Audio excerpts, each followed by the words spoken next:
प्रिय विद्यार्थियों, पिछले लेक्चर में हमने देखा था कि हम किस प्रकार से पोटेंशियल स्टेप के लिए श्रोडिंगर इक्वेशन निकालते हैं और उसके हल निकालते हैं, यानी तरंग फलन ज्ञात करते हैं रीजन 1 और रीजन 2 में, जबकि ऊर्जा का मान, कण की ऊर्जा का मान पोटेंशियल स्टेप की ऊर्जा से अधिक होता है। और आज हम ये काम पोटेंशियल स्टेप के लिए ही करने जा रहे हैं। हम श्रोडिंगर इक्वेशन निकालेंगे रीजन 1 के लिए, रीजन 2 के लिए, लेकिन तब निकालेंगे जबकि कण की जो ऊर्जा है वो पोटेंशियल स्टेप की ऊर्जा से कम है। क्लासिकली अगर हम इस प्रॉब्लम को देखें तो क्लासिकली कण की ऊर्जा चूँकि पोटेंशियल स्टेप की ऊर्जा से कम है, इसलिए कण पोटेंशियल स्टेप को पार करके क्षेत्र 2 में नहीं आ सकता है, यानी कि वो x=0 पर जो वॉल है पोटेंशियल स्टेप की उसको क्रॉस करके क्षेत्र 2 में नहीं आ सकता है, यानी कि पारगमन की संभावना 0 है। अब हम इस प्रॉब्लम को क्वांटम मैकेनिकली देख रहे हैं, इसलिए हम श्रोडिंगर इक्वेशन अप्लाई करेंगे। पोटेंशियल स्टेप को हमने डिफाइन कर लिया था कि x=0 पर एक पोटेंशियल स्टेप है जिसकी हाइट v0 के बराबर है। तो क्षेत्र 1 हमने माना x 0 का है और क्षेत्र 2 जहाँ की पोटेंशियल स्टेप है वो x 0 का क्षेत्र है। अब इन दोनों क्षेत्रों में हम श्रोडिंगर इक्वेशन को लगाते हैं। तो पहले क्षेत्र में जब मैं श्रोडिंगर इक्वेशन लगाती हूँ तो मुझे क्या मिलता है, क्योंकि इस रीजन में पोटेंशियल 0 है, इसलिए मुझे मिल जाती है श्रोडिंगर इक्वेशन से कि d2 psi first dx² + 2m/h² E psi first = 0। यहाँ हमने जो कण से जुड़ा हुआ तरंग फलन है उसे psi first से निरूपित किया है, और क्षेत्र 2 में जो तरंग से जुड़ा हुआ तरंग फलन है, कण से जुड़ा हुआ जो तरंग फलन है उसे हम psi 2 से निरूपित कर रहे हैं। अब यहाँ पर हमने मान लिया कि 2m/h² × E का मान k1² के बराबर है, इसलिए इक्वेशन मेरी श्रोडिंगर इक्वेशन हो जाएगी d2 psi first dx² + k1² psi first = 0। और जब मैं मैथमेटिक्स की सेकंड ऑर्डर डिफरेंशियल इक्वेशन से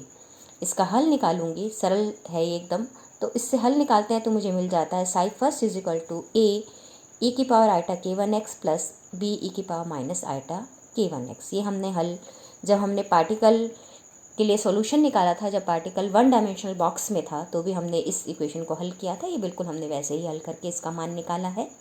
अब क्षेत्र 2 में जहाँ x>0 है, पोटेंशियल का मान 0 ना होकर v0 के बराबर है, इसलिए जो मेरी श्रोडिंगर इक्वेशन बन जाती है, उस श्रोडिंगर इक्वेशन का समीकरण बनता है d2 psi 2 dx² + 2m/h² v0 - e psi 2 = 0। अब यहाँ पर हम इसको इस तरह से भी लिख सकते हैं कि अगर हम ये मान लें कि k2 का मान -k 2m/h² v0 - e के होल स्क्वायर के बराबर है, k2² का मान, तो यहाँ पर माइनस साइन को मैं आयटा के बराबर आयटा² लिख सकती हूँ, इसलिए k2 को लिख सकती हूँ आयटा 2m/h² v0 - e की पावर हाफ, या फिर हम इसको k² भी मान सकते हैं कि k² को मैं क्या लिख सकती हूँ, सीधे सीधे 2m/h² v0 - e का होल स्क्वायर। तो जब मैं इसको k² मानती हूँ तो यहाँ साइन माइनस का आ जाता है, और जब मैं इस माइनस साइन को भी कंसीडर करती हूँ तो ये और प्लस साइन लेती हूँ तो ये k2² बन जाती है। तो हम इसको किसी भी तरह मान के हल कर सकते हैं। तो यहाँ हमने इसको मान लिया कि यह है d psi 2 dx² - k² psi 2 = 0, जहाँ k² का मान है 2m/h² v0 - e का होल स्क्वायर। और जब मैं इस समीकरण का हल निकालती हूँ तो मुझे मिलता है psi second = c e⁻−kx + d e⁻kx। अब यहाँ इस psi सेकेंड में देखती हूँ जब, यानी तरंग फलन जब मैं क्षेत्र 2 में देखती हूँ तो मुझे मिलता है कि ये जो इसकी सेकंड टर्म है वो है d e⁻kx, और जैसे जैसे x का मान बढ़ेगा e⁻kx ये वृद्धिमान फलन है, इसलिए बढ़ता जाएगा, और इनफाइनाइट होने पर चूँकि e⁻kx भी इनफाइनाइट हो जाएगा तो तरंग फलन भी इनफाइनाइट हो जाएगा। जबकि तरंग फलन हम जानते हैं कि उसका मान हमेशा परिमित होता है सभी स्थानों पर, इसलिए वो इनफाइनाइट नहीं हो सकता। इसलिए साई सेकंड को फाइनाइट बनाए रखने के लिए, परिमित बनाए रखने के लिए इस टर्म को मुझे क्या करना पड़ेगा, 0 मानना पड़ेगा। क्यों? अन्यथा ये तरंग फलन के लिए जो हमारे सीमांत और कंटिन्यूटी के प्रतिबंध हैं उसको सेटिस्फाई नहीं करेगा कि सभी स्थानों पर साई का मान क्या होना चाहिए, तरंग फलन का मान परिमित होना चाहिए, इसलिए डी का मान 0 होना चाहिए। और डी को जब मैं 0 रख देती हूँ तो साई सेकंड यानी सेकंड रीजन में तरंग फलन के लिए जो मुझे हल मिलता है वो हल हो जाता है c e⁻−kx के बराबर। तो अब इस प्रकार से क्षेत्र 1 और क्षेत्र 2 के जब मैं तरंग फलनों को देखती हूँ तो मेरे पास 3 कॉन्स्टेंट्स आते हैं, ए, बी और सी। अब इन तीनों कॉन्स्टेंट्स के मान हम निकालते हैं बाउंड्री कंडीशन से, सीमांत प्रतिबंधों से और सांतत्य प्रतिबंधों से, जो कि हम तरंग फलनों पे लगाते हैं। तो पहला मेरा जो सांतत्य प्रतिबंध है कि वो psi first is equal to psi second, इन दोनों की बाउंड्री पर यानी x इज इक्वल टू 0 पर। तो जब हम ये मान रखते हैं तो a की पावर 0 प्लस b की power minus 0 is equal to c की पावर माइनस 0 बन जाता है, यानी कि a plus B is equal to C, क्योंकि a की पावर 0 या माइनस 0 का मान 1 होता है। अब हम यहाँ से आगे चलते हैं और सेकेंड बाउंड्री कंडीशन जब मैं लगाती हूँ कि x इज इक्वल टू 0 पर D psi first d x का मान D X of psi second के बराबर होना चाहिए। तो मुझे क्या मिलता है, जब मैं साई फर्स्ट को डिफरेंशियल करती हूँ तो मुझे मिलता है आइटा k1 a ई की power k1 x minus eta k1 b e की power minus eta k1 x, और जब मैं सेकेंड को डिफरेंशियल करती हूँ तो मुझे मिलता है माइनस के सी ई की पावर माइनस के एक्स। अब मैं इसको अप्लाई कर रही हूँ x इज इक्वल टू 0 पर, तो x की जगह सब जगह मैं 0 पुट कर देती हूँ, तो मुझे मिल जाता है आइटा k1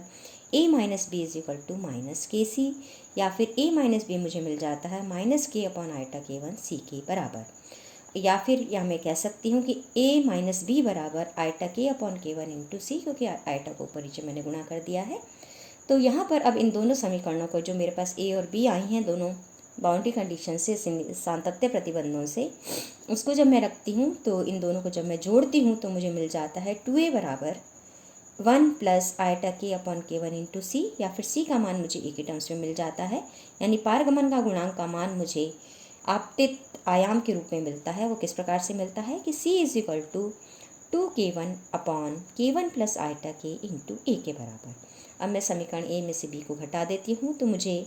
जो परावर्तित आयाम है उसका मान मिल जाता है आपतित के टर्म्स में। इसको मैं सॉल्व करती हूँ तो मुझे मिलता है 2b is equal to c 1 minus eta k upon k1।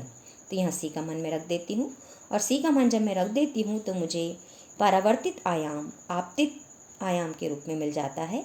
कि परावर्तित तरंग का आयाम क्या है, k1 minus eta k upon k1 plus eta k into आपतित तरंग का आयाम। तो यानी इस तरह से मैंने पारगमित तरंग का आयाम भी और परावर्तित तरंग का आयाम भी आपतित तरंग के आयाम के टर्म्स में निकाल लिया है।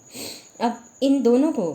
इन कॉन्स्टेंट्स के मान ए बी और सी के मान जब मैं रख देती हूँ तो प्रथम क्षेत्र के लिए मुझे तरंग फलन का मान मिल जाता है ए की power eta k1 x plus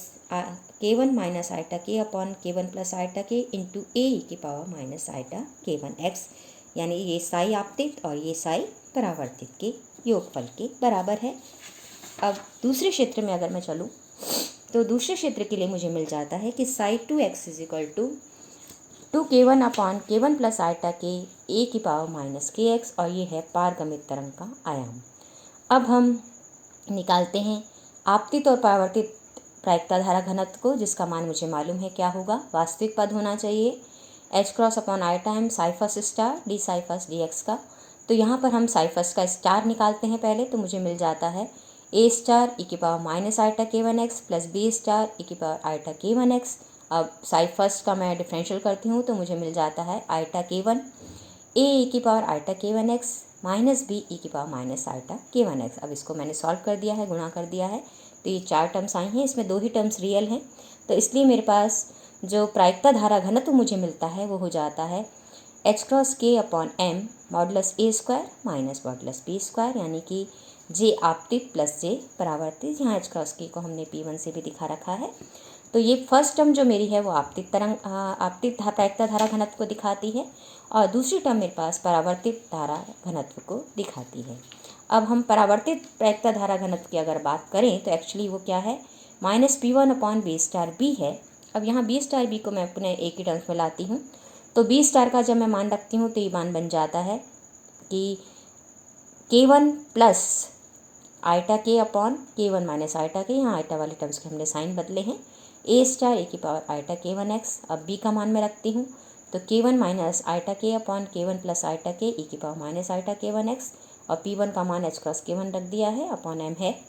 इन दोनों को गुणा करते हैं तो हमें परावर्तित तरंग के लिए आयाम मिल जाता है minus H cross k upon m modulus A square. यहाँ अगर हम देखें तो आपतित और परावर्तित तरंग का जो आयाम है वो दोनों बिल्कुल एक जैसे आए हैं, यहाँ परावर्तित है इसलिए साइन मुझे माइनस का मिला है। अब हम निकालते हैं पारगमित के लिए कितना मुझे मान मिलता है। तो पारगमित के लिए जब हम प्रायिकता धारा घनत्व निकालते हैं तो उसका मान हो जाता है h×2 आइटा m साई सेकेंड का star D psi second D X minus psi second D D X of psi second का स्टार, यानी कि इसका कॉन्जुगेट निकाला हमने। सेकेंड क्षेत्र में जो भी तरंग फलन था उसका कॉन्जुगेट जब हम लिखते हैं तो वो हो जाता है सी स्टार रियल टर्म वही की वही रहेगी e⁻−kx सी, और इसका डिफरेंशियल किया अब हमने सेकंड का तो c माइनस के e⁻−kx, यहाँ Sai second star real part है इसलिए कोई फ़र्क नहीं आएगा, c e⁻−kx हो जाएगा। और जब हम इसका डिफरेंशियल करेंगे तो ये हो जाएगा c स्टार माइनस के e⁻−kx। केवल यहाँ पर कॉन्जुगेट निकालने पर केवल c की जगह हम c स्टार लिखते हैं, क्योंकि कांस्टेंट आपके पास इमेजनरी भी हो सकता है। चूँकि ये रियल पार्ट है एक्सपोनेंशियल वाला इसलिए इसमें कोई चेंज नहीं आता है कॉन्जुगेट निकालने पर। तो हमारे पास ये दो जब हम सॉल्व करते हैं तो ये मान मुझे मिल जाता है 0 के बराबर। तो इसका मतलब पारगमन गुणांक अगर मैं निकालूं इस कैलकुलेशन के आधार पर तो पारगमन गुणांक मुझे 0 मिलता है और परावर्तन गुणांक 1 मिलता है। तो इस कैलकुलेशन से तो मुझे ऐसा प्रतीत होता है कि पूरी जो तरंग है वो परावर्तित ही हो जाएगी, क्षेत्र 2 में कोई भी नहीं जाएगी अगर कण की ऊर्जा कम है पोटेंशियल स्टेप की ऊर्जा से। लेकिन जब मैं इसके लिए तरंग फलन को देखती हूँ तो तरंग फलन E<V0 की स्थिति में तरंग फलन 0 नहीं होता है। साई सेकंड में उसका मान मुझे 0 नहीं मिल रहा है, और इस क्षेत्र में जो कण के पाए जाने की प्रायिकता है वो मुझे मिल रही है इस तरह से कि साई सेकंड का स्क्वायर अपॉन साई फर्स्ट का स्क्वायर जब मैं कर रही हूँ आपतित तरंग के लिए, यानी कि परावर्तित तरंग के लिए तरंग फलन का स्क्वायर है पाए जाने की प्रायिकता का वर्ग है, और नीचे हम कर रहे हैं आपतित तरंग के लिए प्रायिकता का वर्ग। तो दोनों को जो मैं करती हूँ सॉल्व तो ये प्रायिकता मुझे जो क्षेत्र 2 में कण के पाए जाने का जो प्रायिकता फलन है वो मुझे 0 नहीं मिल रहा है, और वो 0 नहीं मिल रहा है। लेकिन ये ज़रूर है कि वो एक्सपोनेंशियली e⁻²x ये टर्म दिखाती है कि ये तेज़ी से डिके हो रहा है इस क्षेत्र में। तो इसका मतलब हम ये कह सकते हैं कि क्वांटम मैकेनिकली क्षेत्र 2 में कण के पाए जाने की कुछ ना कुछ प्रायिकता है और वो एक्सपोनेंशियली घट रही है यद्यपि, लेकिन ऐसा हो सकता है कि कण क्षेत्र 2 में पहुंच जाए क्योंकि उसके पाए जाने की प्रायिकता वहाँ पर मुझे मिल रही है। तो विभव रोधिका से पारगमित होकर कण जो है क्षेत्र 2 में आ सकता है, लेकिन उसके तरंग फलन का क्या होता है तेज़ी से डिके होता है, ये हम ज़रूर देख रहे हैं। और इसको हमने यहाँ इस फिगर से भी दिखाने का प्रयास किया है। ये आपतित तरंग है, ये परावर्तित तरंग भी इसी तरह की है, वो लौटती हुई होगी। लेकिन यहाँ पर हम देखते हैं कि इसमें कुछ ना कुछ हमने दिखाया है कि ये एक फलन यहाँ पर दिखाया जा रहा है कि कण की यहाँ कुछ ना कुछ पाए जाने की संभावना है, प्रायिकता है, लेकिन वो कैसी हो रही है एक्सपोनेंशियली डिके हो रही है। और किस रूप से हो रही है e⁻²kx के फॉर्म में ये डिके कर्व मुझे मिलेगा। तो इस तरह से क्लासिकली तो हम पाते हैं कि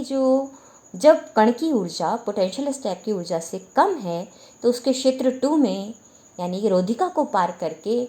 क्षेत्र 2 में आने की संभावना नहीं है। लेकिन क्वांटम मैकेनिकली हालांकि हमारे पास पारगमन गुणांक मुझे 0 मिलता है, परावर्तन गुणांक मुझे पूर्णतया इकाई मिलता है, पूर्णतया परावर्तन की संभावना मुझे मिलते हुए भी हम पाते हैं कि तरंग फलन के आधार पर जो प्रायिकता है कण के क्षेत्र 2 में पाए जाने की वो 0 नहीं होती है, वो एक्सपोनेंशियली डिके होती है, यानी कि कण के क्वांटम मैकेनिकली क्षेत्र 2 में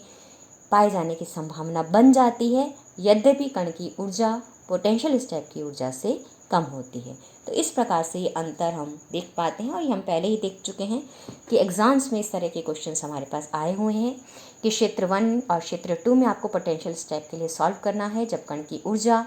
उसकी विभवरोधिका से अधिक है और कण की ऊर्जा जब उसकी विभवरोधिका से कम है। तो हमने श्रोडिंगर इक्वेशन दोनों क्षेत्रों में निकाली है, उसके श्रोडिंगर इक्वेशन को हल करके दोनों क्षेत्रों में उसके तरंग फलन का मान निकाला है, और उसके लिए इस आधार पर पारगमन की प्रायिकता क्या है, पारगमन गुणांक क्या है, परावर्तन गुणांक क्या है, ये सब हमने स्टडी किया है। और क्लासिकली और क्वांटम मैकेनिकली दोनों केसेस को कंपैरिजन किया है। हमारे पिछले दोनों लेक्चर में हमने यही काम किया है। धन्यवाद।